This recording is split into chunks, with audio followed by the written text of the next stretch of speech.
So how long do the symptoms of a posterior vitreous detachment last? With a posterior vitreous detachment, a patient will complain of floaters, they may complain of flashes of light, and this is due to the vitreous pulling on the retina and possibly even damaging a blood vessel, causing a small hemorrhage. Once the vitreous is detached, those symptoms should resolve.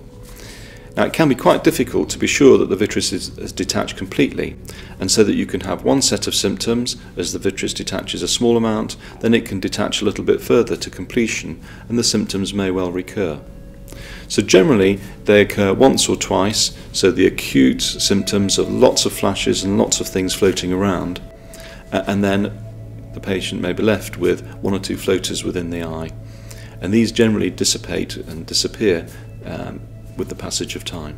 So this can take several weeks or even several months, and as long as there is no tear in the retina and no retinal detachment, one would do nothing about it.